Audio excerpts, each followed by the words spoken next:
All right, everybody. I'm trying to record my screen here, working on making a flipped classroom. I can't figure out how to record my face and my screen at the same time for free, but I might drop a few dollars and buy one of the programs that allows me to do the video recording. For now, I'm just going to run through how to spruce up your guys' essays with some structure. Now, I did do this for most of the classes. For the regular classes, I did it throughout the week. For the advanced classes, I only did it on Thursday a little bit and then Friday for those of you who hadn't finished. So a lot of the students went ahead and did it on their own, which is fantastic. It's what I wanted. And it's what you want too. You'll see why. It allowed you to get your own voice out there. But what you didn't have, for the most part, is structure. So I'm going to lay in some structure. Now, body 1, 2, and 3 are going to be pretty much a repetition. The introduction and the conclusion are unique. We're going to start in the introduction, of course. I want you to take a look. There's 4 parts. Okay? A, which is the hook. B, the transition from the hook. To C, the summary of news events. And then it ends in the thesis statement.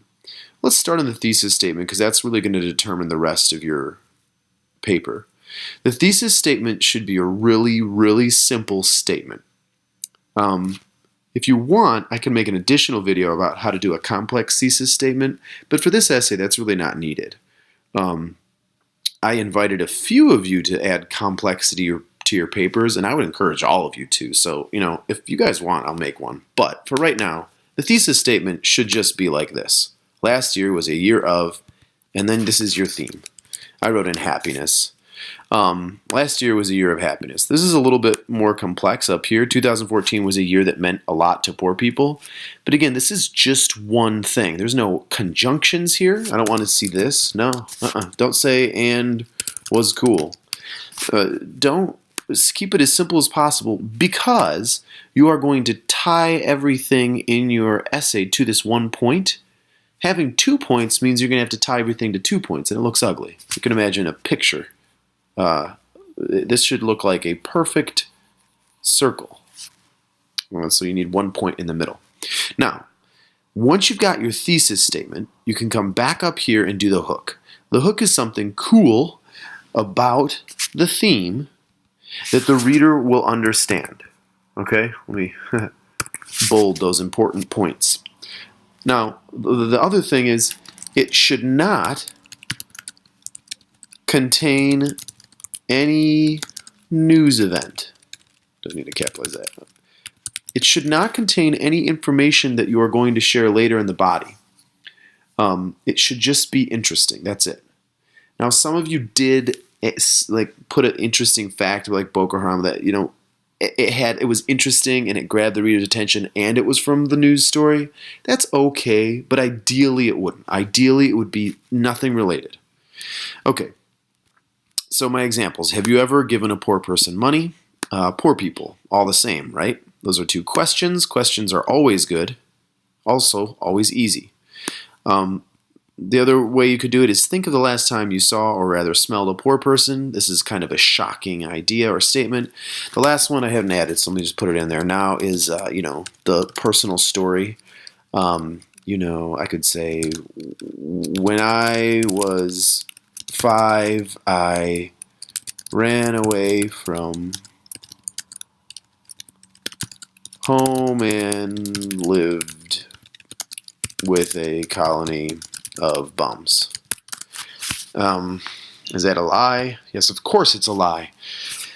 I can't encourage you to lie, but at the same time, just for the sake of practicing, go ahead, make up a story, see how it works. The point of the hook is to shock and interest your reader, so don't tell a story unless it is shocking and interesting, and so you can make one up. Cool? Once you've got that hook, which can only be, should only be 1 or 2 lines. Once you've got the hook, then you move into a transition, which is a general statement about the theme. The reason you want to do this is because you want to relate your hook to the stories, the news stories. You don't want to just have the reader, okay, have you ever thought about poverty? and then just go right into the summary. In 2014, but then all of a sudden the reader's like, wait, I'm still thinking about poverty. You just got me to think about it, now tell me about it. So this is where you tell them about it. You're not telling them specifically about the news yet, you're just kind of getting them to think more. Think of it like you're kneading the dough, which means moving with your hands. Kneading, kind of massaging their brain. You put an idea in their head, boom, poverty, boom, tragedy, boom, destruction, boom, whatever. Then you've got to kind of get them to think about it more. So just say general statements about the theme. Now at this point, you're not trying to shock them. You're just trying to share with them some of the thoughts that you have had about the theme. Here I just kind of like told them poverty is everywhere. And in fact, I told the regular classes, an easy way to do this is just to literally say, theme is everywhere. Okay? That's the simplest way to do it. It's 3 words. Have you ever thought about poverty? Poverty is everywhere. In 2004, so you could go right into that. That's the shortest introduction, and honestly, it's clean and it's nice and it works. It gets the job done. So the next thing, the summary of news events. This is a summary. It's a list. Simple. You're not arguing anything. You're not saying in 2014 Boko Haram kidnapped poor girls. Don't even add your theme in. It's just the news stories. Okay, after you do that, that's when you drop your thesis statement. 2014 was a year that meant a lot to poor people. Okay, now at this point it might seem a little bit stark that you're just jumping from a summary to a statement. You might also want to add a transition from these the series, the summary, to the thesis if it's not obvious. And now that I look at this one, my example is not too obvious. Is it obvious that Boko Haram was about poverty? So you could even add another transition. I'm going to actually call this one an optional, because other ones might be more obvious, like tragedy, probably more obvious or optional. So another transition might look like this. All these events dealt with poverty or with poor people. Okay? Again, I am not arguing this. I'm just telling the reader. The reader's got to be like, okay. Or maybe even better, Or even better yet, wait a second, how? You want the reader to be ready to receive information. You don't want them to have the information yet. That's important. Some of you already kind of just did like a mini essay in the first paragraph. They're like, this is how everything works. And then they went on to repeat that again and again and again. No. You're just, in the beginning, getting them interested in the theme. Getting them to think about the theme. Telling them what you're going to talk about. And then telling them, either through a transition and then the thesis, or just direct thesis, that your news stories have to do with the theme. You're just telling them this is the truth. Bam. Okay. Next, body paragraphs. The way body paragraphs work is you're going to tell the person about the news event in a way that makes the news event have to do with the theme that you chose. And the way you do that is you start out by qualifying the news event.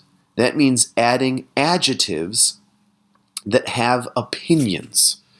Okay, so for example, I could say Boko Haram was a horrible event. Now, that's the simplest way to do it. This means that I have a negative opinion of the event. Okay, Boko Haram was a horrible event. Now, you might say, okay, does any adjective work? No, it doesn't.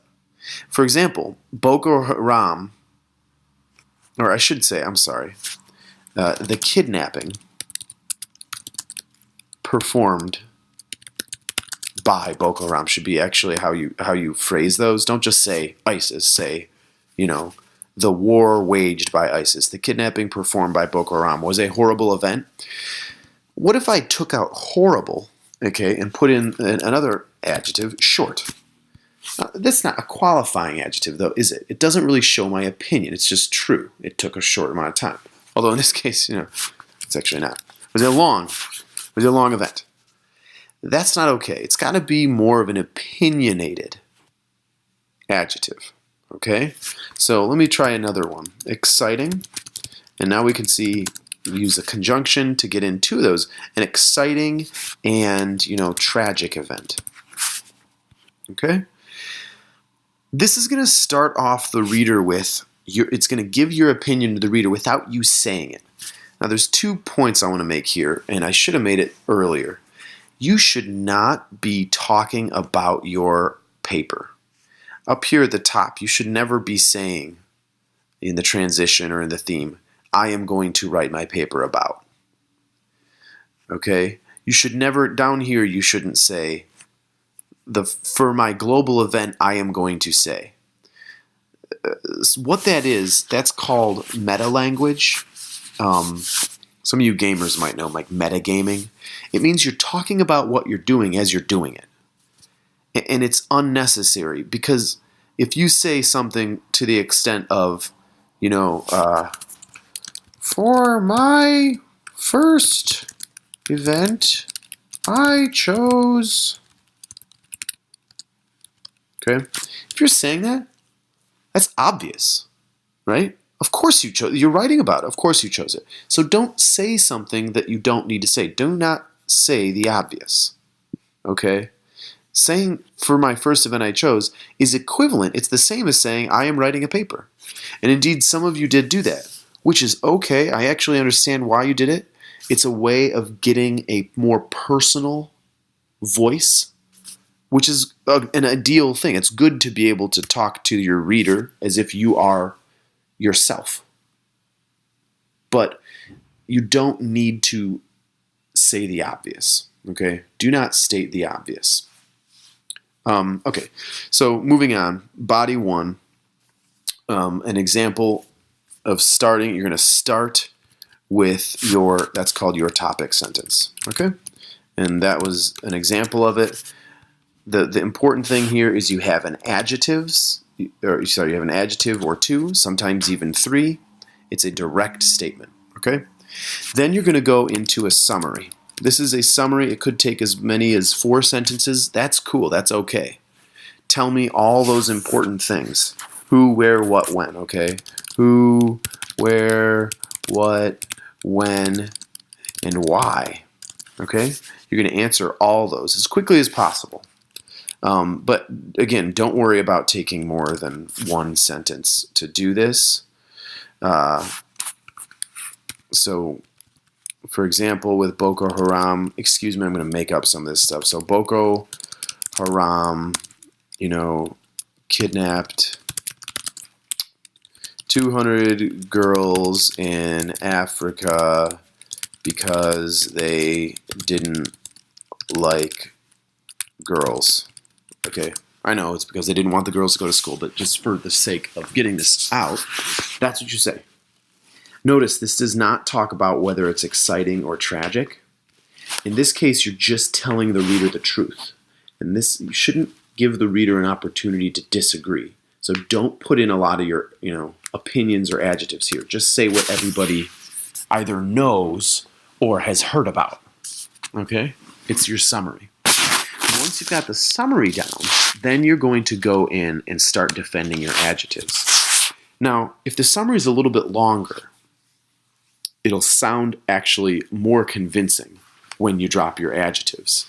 So I would actually encourage you to add in some extra details. So maybe Boko Haram kidnapped 200 girls in Africa. The girls were between the ages of something and something.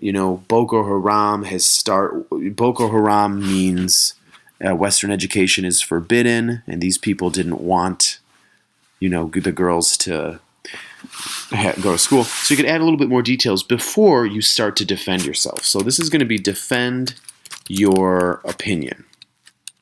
Now, at the same time, it's okay if you defend your opinion right after the summary. Just understand, the quicker you defend your opinion, the more obvious it'll be. And you don't want to make it super obvious. You don't want to say, like, I think this is true. You want to be like, I think this, here is the information, here's all the information, and oh, by the way, look, I'm right. So an example of how you could do that is you would say, Boko Haram raped some of the girls. Okay, and then period. This must have been tragic for their families. Okay, so you see that? I put in that little tragic word, and you can't disagree with that. And so it was a tragic event. Okay? Now, again, at the same time, I could go and say, while the world watched, thousands of supporters took to the internet, there was a buzz all across the world, creating an air of, guess what, there's my other one, excitement around the incident. Okay, so maybe that's a little bit hard for you to do with the commas, but understand you are trying to re-put your adjectives in there in the context. Now, when you make these arguments, after you make the arguments, you're going to have facts to back them up. So each little argument is going to have at least one fact. With the rape, that's a claim. Who says they raped him? So you could say, doctors found evidence of rape on, 5 of the corpses. Make sure that you have evidence. This is one of the most important parts because it really nails down your reason, and it makes it sure that when you set up here, it's exciting and tragic, it's true. Okay, so you have facts. Doctors found evidence of rape on 5 of the corpses. Another thing you could do is quotes. Okay, so you could say quotes such as, Michelle Obama said, it's important that we are able to come together together, even if it takes a tragedy. Whatever. I'm making this up, obviously.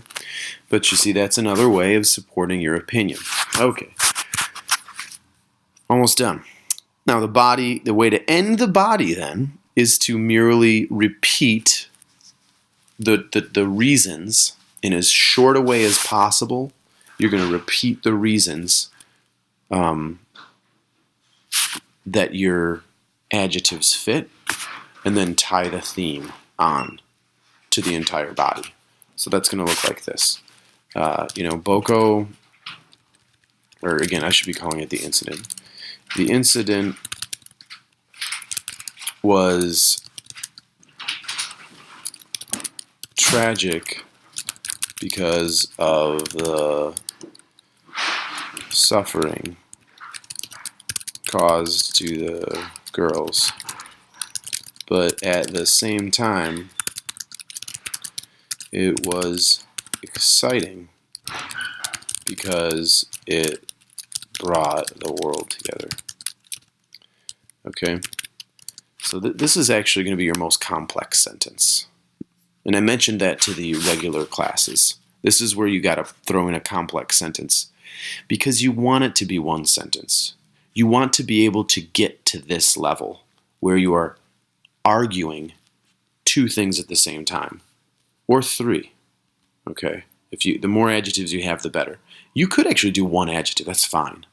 A few of you had put so much effort into the summary that you could just do 1 adjective and you'd be fine. But even still, this penultimate, second to last sentence is really important. So this is the summary of arguments. And there it goes.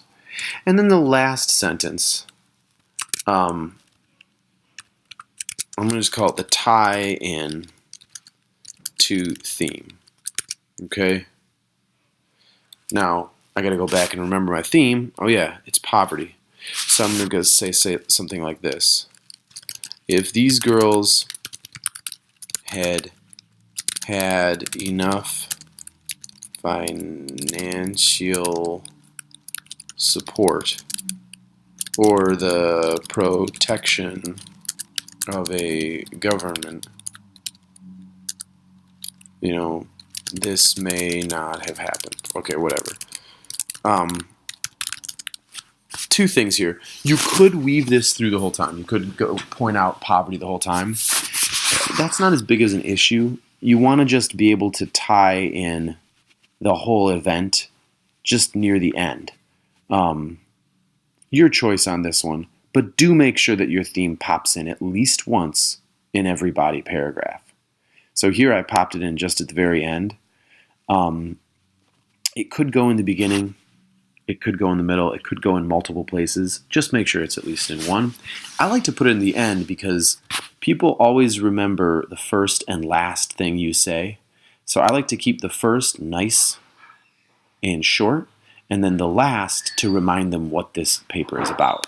Oh yeah, it's about poverty. And wow, maybe you're right. All this horrible stuff, attach it to poverty. Okay, now I'm not going to repeat myself for paragraphs or body paragraphs 2 and 3. But do see this structure. A introduces opinions. Okay, so let me, with opinions. B is the summaries. Just like the summary in your introduction, the summary in your body paragraph doesn't make arguments.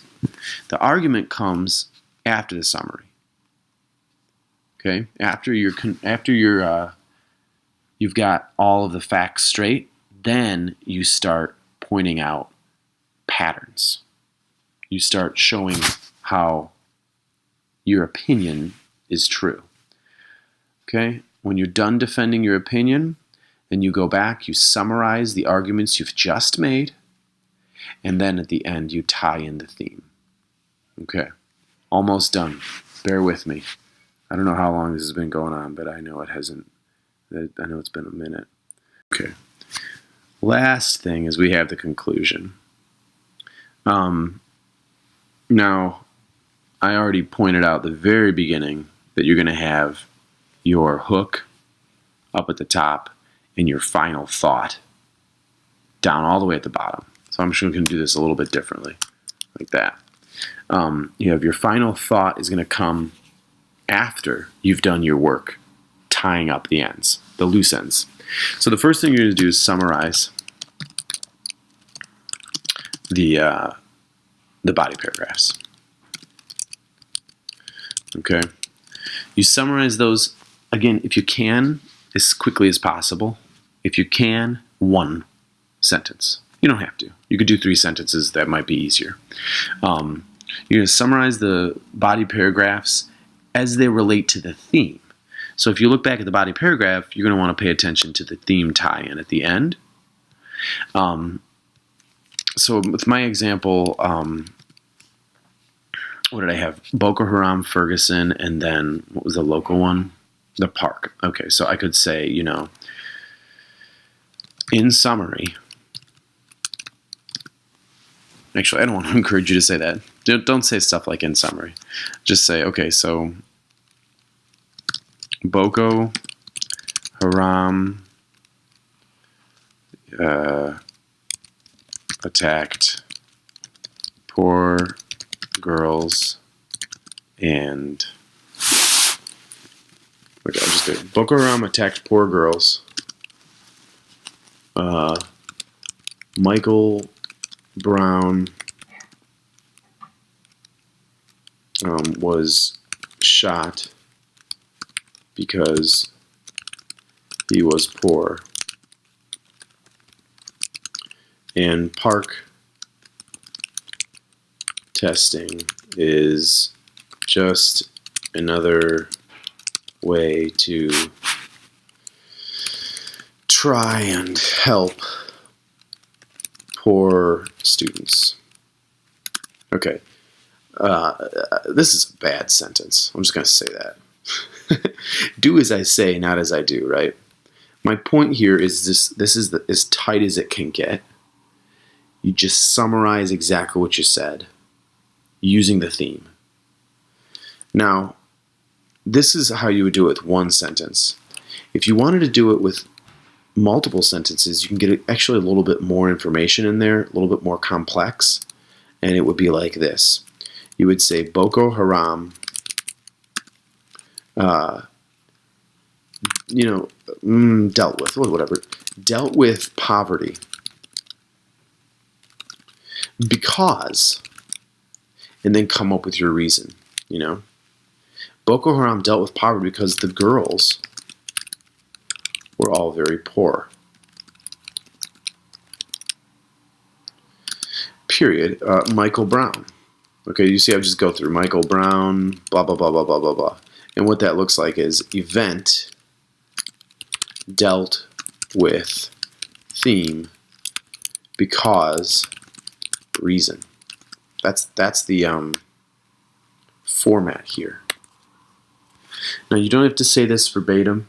You don't have to say it word for word, but you do need to let your reader know that you've done your job. You're kind of like, you're taking account here. You're saying, look, I showed you this, I showed you this, and I showed you this. Again, don't say don't use any of that type of first-person language, but just write it down. Bam, look, boom, boom, boom. We agree, right? Boom. Let's move on. Summarize the body paragraphs. Even if it's not in one sentence and super fast, it should be businesslike. You're not arguing anymore. You're summarizing. You've already won. Okay? And then the coup de grace, which means the final blow, is your thesis statement again, reworded. You shouldn't just repeat it verbatim, word for word. You should reword it a little bit. So, 2014, or how about this? The events of 2014 focused our attention on the poor in a startling way. Okay. No exclamation marks. Okay, so that is the final thesis restatement. Goes on right there. And last, the final thought. Well, this is important. This has nothing to do now with the news events, but it has everything to do with the theme. Let me say that again. You're not going to mention the news events after you restate the thesis. Restating the thesis is basically saying the argument is over. And if you've ever heard an argument between two people that just can't give it up, someone always has to have the last word, you don't want to sound like that. After you've made your final argument, you don't want to keep on saying stuff. In the same way, to go back up here, after you've said your thesis statement, that's it. That's the end of the introduction.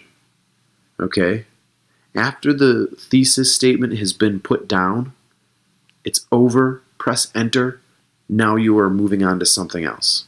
The thesis statements, therefore, should sound very, very simple and good. Make sure that they are simple. So, after you say your restatement, the reader is kind of relaxed in a way. They're happy because you agree with them, because they agree with you. They are content and they are ready for your pearls of wisdom. Only drop one pearl of wisdom. You don't want to push your luck. But your final thought should be something that comes out of your heart. Now, please do not copy me on this, because it's important that this is actually your soul that you're sharing with the reader. And this is where the form of the essay gets its power, is that after you have kind of gone through battle with your reader, you really need to show them the fruit of your labor. Okay, pearls of wisdom, fruit of labor. Here's an example with the poverty one. Okay, poverty may seem like a curse, but in reality, it is the only true mirror for those of us who might otherwise forget the beautiful, I'll say the beauty of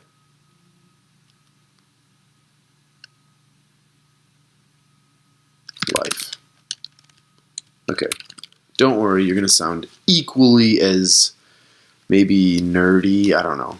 But the point is, at the time the reader reads this, they'll be ready for it. If you had put this in the beginning, even if you kind of tried to do it as a general statement, it wouldn't have worked. I mean, it wouldn't have the same impact, okay? It wouldn't have had the same effect. Now, there's going to be a few of you, and I did read this, a few of you already in your general statements sound poetic and beautiful, and that's good. But that kind of stuff should really just come at the end, and it shouldn't be long. It should be simple, short, sweet, just a little boom. By the way, here's some truth. And that really brings you to the end of your structure. Okay, so this has been about 30 minutes of structure. If you had time to watch it all, thank you very much. If you didn't, I hope you managed to kind of jump around. That's my first kind of at-home lesson. So please do leave feedback. Tell me I talked too long and such and such. Bye-bye.